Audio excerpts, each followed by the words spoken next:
Welcome to Career Tools. This week, Stupid Email Mistakes Chapter 2, Part 1. The questions this cast answers are: what mistakes am I making in my emails? Why are they mistakes? And what should I do instead of sending an email? Results, retention, relationship, respect for others, and relevancy. They're all key tenets in the managerial arena, and you don't have to be a natural-born people person to be a great manager. It's really more about the disciplined behaviors and processes around communication and trusting relationships. That makes it sound really simple. And it's not simple, but it's certainly learnable and repeatable, where you, the manager, can create an environment where there's less uncertainty. If you want to learn more, contact Maggie at manager-tools.com and talk to her about our client Effective Manager training. We can deliver on-site or virtually for up to 30 of your managers with the Manager Tools Enterprise Licensing benefits featuring Roadmap.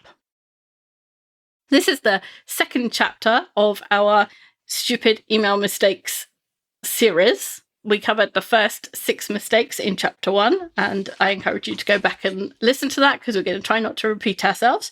There's so many mistakes that people make in email. It's easy to come up with a list. It's easy to know what things frustrate you over, because we all have so much email, but there's no class, or at least there was no class in school when I was at school, that was how to use email effectively. I suspect there still isn't, because that's kind of like how to balance your checkbook and, how to pay your taxes, or useful things that we don't learn in school. And when I was at school, there was no email because I'm that old. But so maybe it's not unexpected that we're so bad at it, but ignorance is no defense, as my mother always told me when I tried to tell her I didn't know. And it's so easy to fix our mistakes. So we're going to talk about some more mistakes and how to fix them. Yeah, our outline for today is, first, not considering the communication style of your recipient. This is a great one. I can't wait to talk about it. Then replying too quickly or too slowly. We'll talk about kind of a happy medium there. Number 3 is passive-aggressive cliches. That's always fun, right? We'll go through some memes. Number 4 is attachments that could be emails. We'll talk a little bit about how to do that. Then number 5 is send email off hours. And lastly, doing email instead of managing it. And doing is in quotes, right? Yes. Air quotes. Doing emails. Oh, look, that doesn't help if I do the air quotes. No, nobody can see me. Nobody can see it. I mean, I can. So really, this podcast is just for me. And, exactly. Everyone else gets to listen. So we start with mistake number 7, because we've covered 6 in Chapter 1.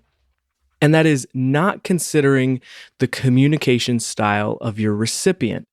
Then this goes back to, if you've been listening to Career Tools or Manager Tools for any length of time, you've probably heard us say, or heard Mark say, communication is what the listener does. Communicating according to their preference, your audience's preference, is hundreds of times more effective than communicating to your preference. And we all have preferences, right? Absolutely. Sending an email is no more communicating than sending a letter is, or at least putting that letter in the mailbox. It's not a communication, it's just a piece of paper in a mailbox at that stage. It's not till the letter arrives and is open and read that any of the message gets through to the person it was intended for. And even if you read a letter, you don't necessarily understand it. So communication still hasn't happened. I think the most incomprehensible letters I get are from insurance companies and banks. And the number of times I have to call and say, I don't understand what you wrote, or I don't understand what you're asking me to do. And then they'll say oh, we're just sending you the information. Well, thanks. I didn't understand it, and I clearly didn't need the information, otherwise I'd have asked for it. That's still not communication. I might have received the letter, I might have read it, but I still don't know what I'm supposed to do or understand, and so that's not communication. Yeah, Wendy, there's a few times in this cast that we talk about insurance companies or banks, and not with every cast, but some casts, before we record it, I read it out loud just to make sure, Mhm. I can think through it and say the right words and know where I want to add some things. And for those of you who don't know, my wife works for a large An insurance insurance company. company, yes. And as I was reading this cast out loud, she, was walking around the corner and she heard me and she goes, "Gosh, why the attack on insurance companies? What does Wendy have against insurance companies?" I immediately came to Wendy's defense and said, "Well, I mean, if you're going to attack or, poke or prod any industry, I think banking and insurance, they expect it. It's understandable. So I don't know that I defended you well, but I did immediately come to your defense." I'm sorry, Amanda, and everybody else who works in an insurance company. I'm going to claim it's mostly health insurance, and it's mostly because I didn't grow up with it, and it just seems very confusing to me. Yes. Well, I think that is a valid argument. Sometimes I think it's intentionally confusing. So going back to, sorry for that aside, but going back to communicating to our listeners' preferences or our audience's preferences, we can divide our colleagues, our bosses, our customers, anyone that we would correspond with in email into two groups: readers and listeners.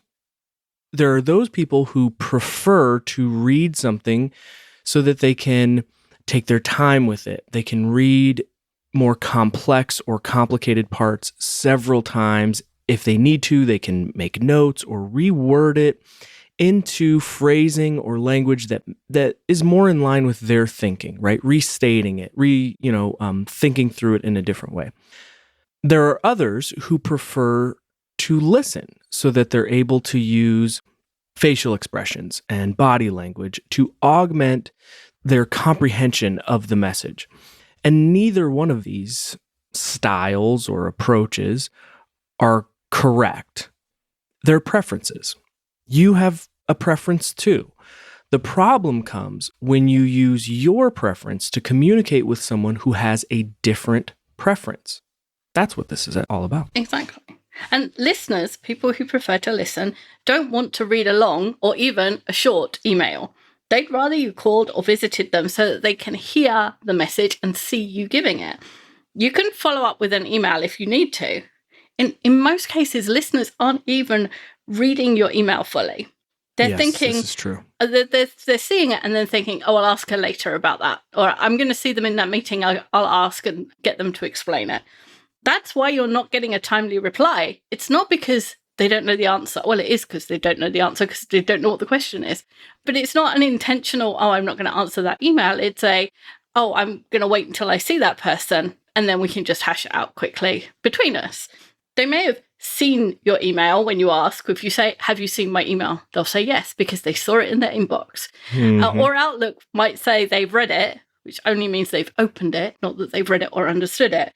The communication hasn't happened because in their mind, the communication will happen later when you have a conversation about it. Yeah, I've worked with people who, when someone says, "Did you get my email? Did you get that email I sent? Did you see that email about this thing?" And I've heard, I thought this was a funny response. I've heard people say, "I know that email exists, but that's all I'm willing to acknowledge." Exactly. And part of the reason, I guess, that I have a problem with insurance companies, apart from anything, is that they do send me a letter that has a bunch of small print that I don't want to read. And I would rather call and say, "I understood this. Is it right?" And someone say yes or no, than me read the letter several times and the small print and go research what the deductible is to understand it. It takes me 2 minutes to call someone and speak to someone. And I don't think I'm particularly a listener, but in those circumstances, that's the mismatch of communication styles. It's not the way I want to understand this particular thing. Right. Exactly. That's a great point. So before you send an email, go back to our first chapter in this series and go to mistake number 2 and ask yourself, is email the right medium? And this is a fantastic analogy, but think of it like choosing a plate for a meal. There are some meals where a bowl is the perfect medium for eating, for consuming that meal. Cereal or yogurt, for example. These are meals where a bowl is perfect, is well suited for containing all of the stuff Ice that you cream. need, right? Ice cream. Excellent. Yeah. Granola, oatmeal, those are all, a bowl is a good vessel for that. But there are other meals where a bowl would actually make eating more difficult, more challenging. A steak, for example. Cutting a steak in a bowl, not good. So in any case, it's always food, but the plate makes a difference to how effectively you get it into your body. In the same way, it's always your message, but the way that you deliver it makes a difference on how it gets into the brain of your recipient. And it's just such a poignant analogy for how the medium or the vehicle of delivery is so critical when it comes to communication. It's the same with, I'm one of those people who can't use chopsticks. I am not very physically adept, and my brain just can't do it. And I'm one of those people that has to, in fact, people can tell if I'm in a Chinese restaurant, they just seem to look at me and go, you need a fork, which is true. I do. But the difference, the difference between how much I can eat with a fork and how much I can eat with chopsticks is massive. Same deal, right? Yeah, it's a great point. It's still food, but the instruments which I have make a difference to how much I can consume. Yeah. I'll get you some of my kids have chopsticks. They're joined at the top and they have a little T-Rex mouth that opens when you open and close them. I got some as a gift from somebody and I still can't manage. It's pathetic. I know. Another way to look at communication styles is to use DISC or empty disk. And this is, if you haven't heard us talk about DISC before, where have you been? Where have you been? Yeah, but it looks at people's preferences for people versus task and assertive versus reserved. So task-focused people, like Ds and Cs, want you to be factual in your email. They need to know what you want them to do. The people-focused folks, Is and S's, want to make sure that you connect on a human level as well as send a message. They're the people that ask you how you are. And if you ask them how they are, they answer the question rather than ignore it, like I do. They're much more likely to start their emails with anything other than the actual subject of the email. Yep. Assertive people, Ds and Is, tend to send short emails and they want you to get to the point because they're fast moving and we're going and they want you to come with them. Reserved people, Cs and S's, want the detail and they want to understand the situation fully before they take action. And we have podcasts about sending emails to all of these types where you can get down to the nitty gritty of whether or not to put dear so-and-so and how to structure the end of your email with the contact details for different types. But the point is that different people want different things. And I want an email that's focused on them, that's a people-to-people connection, but is also short. So probably an email that says, hey, should we talk about this over lunch? An S wants something longer and they want to make sure that you're okay and that you've asked them if they're okay and all of that before you get to what might be a difficult point. So those different styles, we have a whole bunch of podcasts about that. So you can just go to manager-tools.com, put in the search bar, email and the hi, whatever, DISLC, and you'll find them. And then the others are connected.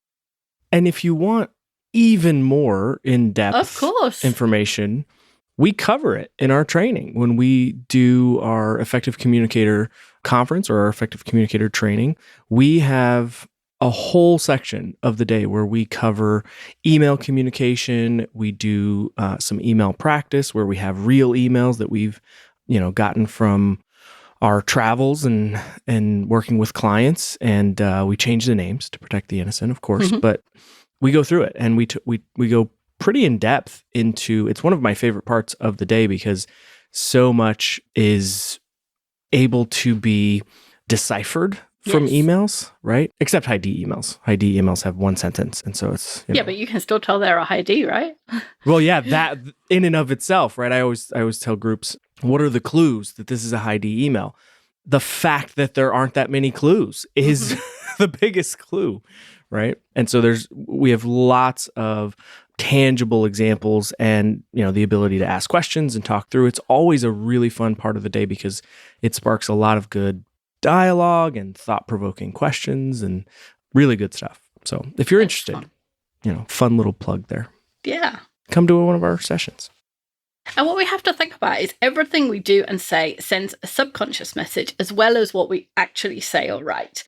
And every time that you communicate according to your preference instead of that of the recipient, you're sending the message that you don't care to make your message digestible for them. You don't care to put it in a form that they will prefer, that their preferences, that your preferences are more important than theirs. For everybody who prefers to send email than have a face-to-face conversation, every time you send an email to someone would prefer a face-to-face conversation, you're saying my preferences, my desire to write this rather than have a conversation is more important than your desire. And all that does is make it less likely that the information you want to convey or the answer you want to get or the persuasion that you want to succeed in is going to happen. It's less likely because that person knows that you are acting in your preferences and not theirs. I remember early on in my career when I started learning about DISC, and I learned from Manager Tools. I learned from you and Mark. And I remember having a high D boss. She was very, very high D. And all of my peers and myself, we were constant, a lot of what we did was making sure that we didn't poke the bear, right? We wanted to make sure that, she had all the information and so what I learned from listening to the podcast was my emails to her should have a bluff, and they should, if it requires action from her, tell her right off the bat, right from the get-go, this is what you need to do. And I remember the first time I sent an email like that, and it was counter to the way that I normally sent emails, but it told her exactly what she needs to do on this particular issue. And I remember hearing from my peers, you're in so much trouble.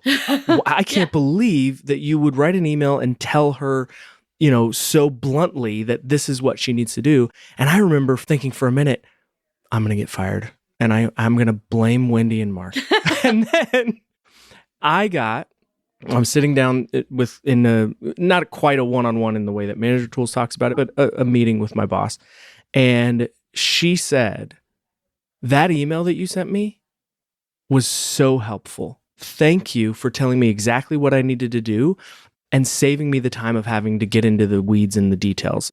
And I was like, jackpot. Yes, that is exactly what I wanted, right? Right. And I think, is there a chance that I could have been wrong? Yeah, for sure. But I used all the information that I had in terms of ascertaining her preference in terms of being task focused and being more assertive to leverage that information in a way that I thought would be more effective, not just for me, but for her, for my boss. Exactly. Right? Yeah. Yeah. So sorry, I just wanted to share that because I do think that sometimes you have to take a little bit of a leap when you are considering someone else's preferences, right? Well, think about how many emails you send a day. I mean, people say they have 200, 300, 400 emails. I don't anymore, but I used to have volume like that too. And you think about how many, and you send one in a different style to someone, they're either going to notice because it's perfect or they're not going to notice at all. In which case you've lost nothing. Right. That's a great point.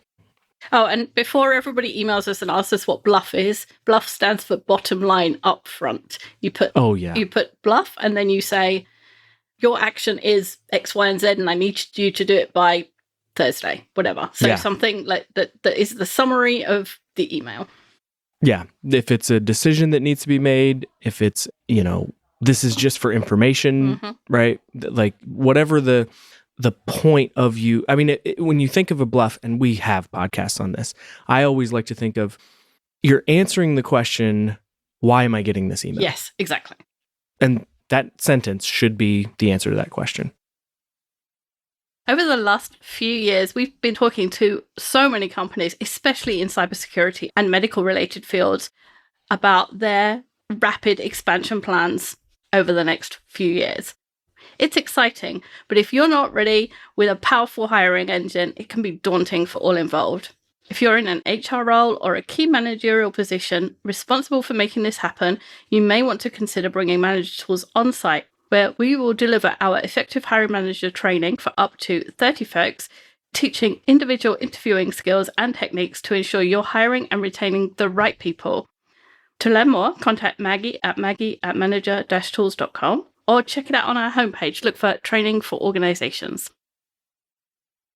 Our next point is replying too quickly or too slowly. And neither is effective. Neither replying too quickly or too slowly is an effective response. And the way I learned this, that you could reply too quickly, is when I was reviewing resumes. And when you review a lot of resumes, I know all of the stuff says, oh, people only look at your resume for 30 seconds and that's a terrible thing. Well, when you look at hundreds of resumes and you know what you're looking for and you know what the job is and you can do it, like a professional recruiter, that's their job. They can do that as fast as you can code. So that's why we can look at resumes really quickly. But what would happen was you'd get a resume, you'd look at it, you'd say no, you'd send the email that said, no, thank you, or you don't fit the requirements or whatever. And people would think that you hadn't read it because you were replying so quickly. And that's what happens with email as well. If you reply too quickly, people will assume that you haven't given it the consideration that they think it's due. So, hint to anybody who's reviewing resumes, keep them at least 24 hours before you respond, even if you know. You know, obviously, if the question is, do you want to get lunch? And somebody sent you that in an email, you can decide yes or no in seconds. But for the normal routine work-related emails, the sender wants to believe that you at least considered the answer for a few minutes. The other message that replying too quickly sends is that you're sitting around doing nothing but answering email. If you can answer an email in a minute or 2 minutes or less than 5 minutes, then you must have been in your inbox doing, in inverted commas, email. And despite the fact that everybody says, oh, this is an email culture and it's expected here, you are not required to answer emails in minutes. And we've said so many times before, there's so many times when you're in a meeting or in the bathroom or traveling or you've gone out to the dentist or whatever, and you don't answer emails in minutes and nothing happens. Yeah. And so if nothing happens, if there's no negative effect, there can't be a requirement. So unless your job is to answer email, and unless you're in customer service answering emails, we'd argue your job is not to answer email, then answering within an hour is probably too quick. And people will think that you haven't given their issue due consideration. Yeah. And even if, well, first of all, for those of you who are not from across the pond, inverted commas, that's quotation marks for us over here.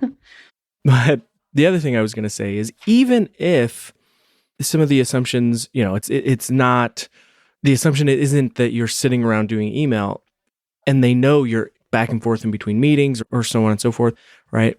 Kind of going along with what Wendy said, you might get a reputation for, gosh, I know that person's in a meeting right now. Mm-hmm. And clearly they're on their phone and answering emails. Oh yeah, that's not a good reputation to have That's not either. a good reputation to get either. Yeah, exactly. And as an aside, anybody who sends urgent emails, I was looking at Outlook yesterday because I was looking up how to do something for someone else. And we don't use Outlook, so I haven't seen it in a while. And I noticed there were like 4 levels of priority for emails that you were sending. And clearly, yeah, the only person who's deciding on that priority is you, the sender. And we've just said it's all about the listener or the recipient. Which flag you're going to use for priority is what you're deciding. That doesn't mean that it has the same flag when it arrives. Yeah. There's a joke about that, Wendy, in the American version of The Office. Oh, yeah. When Michael, the boss, says they're giving him grief about marking all emails urgent. And he goes, guys, I marked them urgent A, urgent B, urgent C, and urgent D. Urgent D, you don't even really need to read that. And they're like, well, then why is it urgent? Exactly. So anybody who sends urgent email, including the Outlook, whoever creates Outlook, need to look up oxymoron in the dictionary. Email is not urgent. It can't be. It's by its very nature, it is not urgent. So you can be excused if you don't treat it as urgent. At least you can tell everyone Wendy said so. We'll see how many more people I can get fired. On the other hand, though, there's clearly a point at which an answer to an email is too late. You've missed the boat, right? A decision has been made. Then in that case, you can't expect the thoughts in your email to be considered after the fact, right? Once a decision is made, everyone's moving forward with that decision. If an event has happened and, then you're sending an email, well, you're too late. You've missed it. And so the sweet spot is 24 hours, right? This is kind of the just right level of when you have considered it, you've taken the time and given it its due consideration. And most emails, because of what Wendy just said, by their very nature, a decision doesn't need to be made in less than 24 hours. If it did, something else would be happening, a phone call or a meeting, or something urgent. Yeah. So when we say sweet spot, the sweet spot is 24 hours, not that you have to wait 24 hours before you answer anything, but within 24 hours. So 24 hours is the outside and probably an hour is the inside. So somewhere between an hour and 24 hours. And I would say somewhere the latest is the end of the next business day.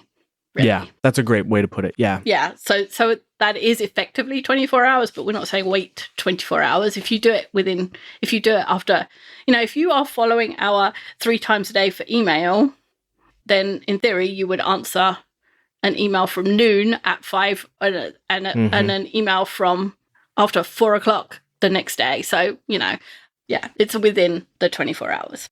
But you have to consider the contents as well, right? Absolutely.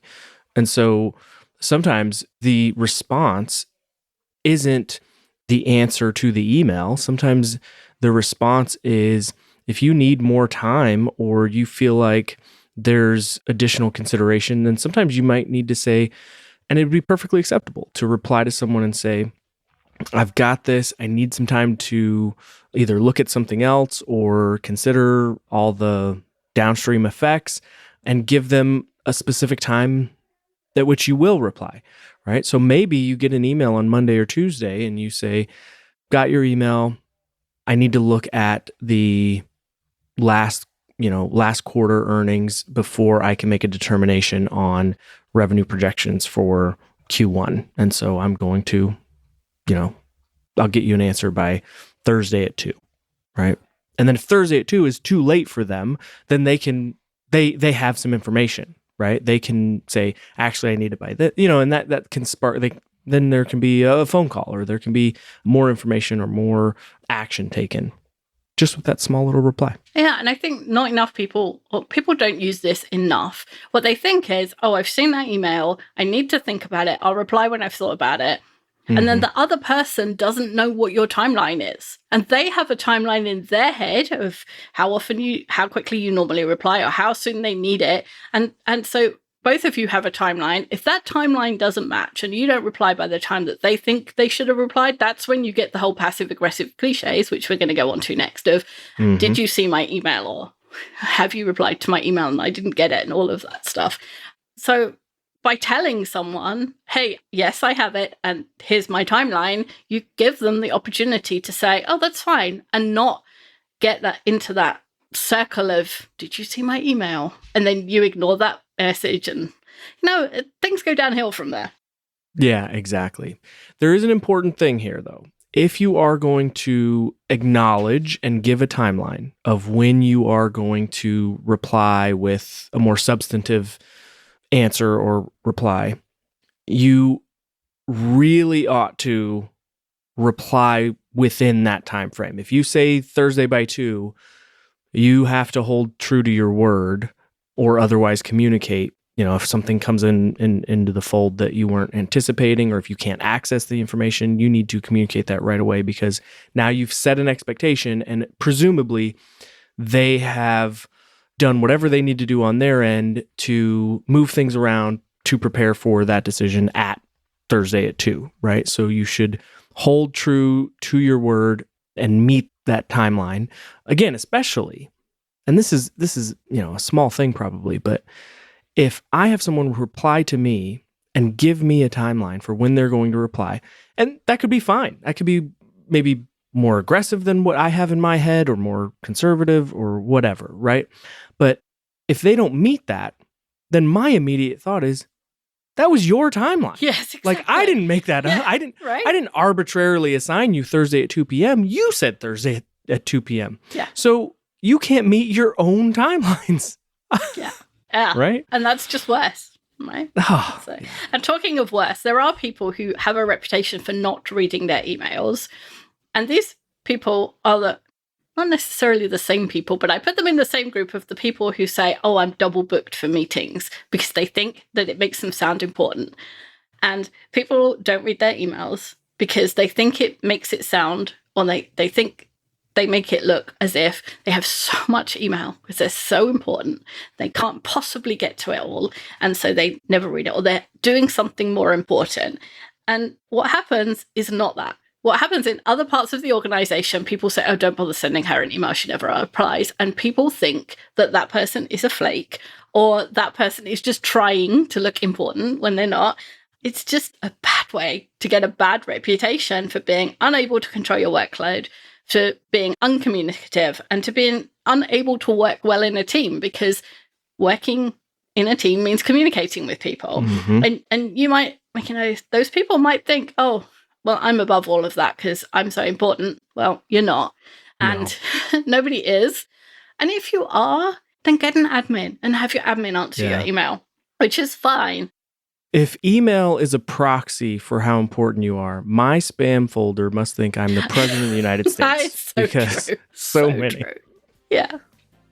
Okay, so we've given everybody a lot to think about. We gave them the whole communicate the way that people want them to communicate, and do email 3 times a day podcast, and thinking about timeliness when replying. So we'll stop here, and then we'll come back next week with the other 4 mistakes, which are slightly easier, and we'll give them a week to settle in to these ideas. Bye, everyone. Bye, everyone.